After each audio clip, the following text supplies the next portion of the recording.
So, anytime kana trading, amma still kana losing capital ɗinka. Oh! Oh! It went to zero!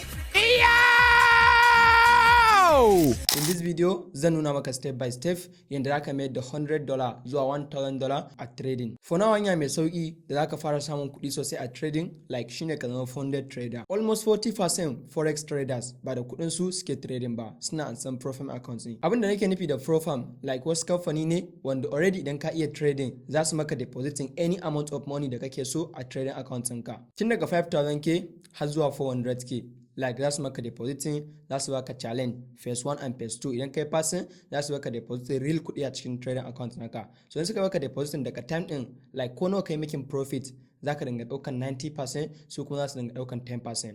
For example, a ce a wata kana making $1,000 a account din da ka ansa. So za ka dinga ɗaukan $900, su kuma za su dinga ɗaukan $100. So normal yanzu ina yin trading a Profam like ina da account kala-kala.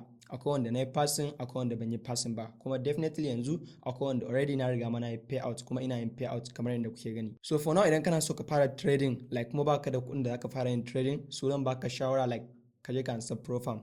Like wannan Profam din yanzu yawancin traders da kuke gani suna making kuɗi sosai a trading abin da suke ansa kenan. Like idan baka da kuɗi zaka je ka ansa, za a baka challenge kamar yadda na gaya maka, bayan ka yi passing za a baka depositin kuɗi a trading account naka. Daga lokacin kuma ko nawa kai making zaka dinga ɗaukan 90%, su kuma suna ɗaukan 10%. Is depend da Profam din da kake amfani da shi. So amma kafin ka je ka fara attempt na ansan Profam, at least ya kamata a ce ka samu knowledge akan trading. Like idan baka san me trading ba, at least ya kamata a ce ka je ka samu knowledge, ka san strategy naka zaka dinga yin amfani da shi wani trading, sannan sai ka je ka ansa challenge account. So idan ka ansa zaka iya passing nashi. So kuma idan kai passing nashi already ka samu account din da zaka yi ta yin trading kana making profit. So idan kana so ka zama full time forex trader wanda at least kai ma zaka fara yin trading a financial market, kai ma ka fara making profit. So zaka iya join course din da zan yi, like zan yi wani full course akan forex trading. Abubuwan da zan yi guiding naka a wannan course din, zan baka complete forex book wanda akwai almost 400 page a cikin shi, wanda duk wani abu da kake needing akan forex so akwai a cikin wannan littafin. Sannan zan yi guiding naka basic of forex, and then technical analysis, fundamental analysis, price action strategy, SMC ICT strategy, risk management, da kuma how to fast profit. Like step by step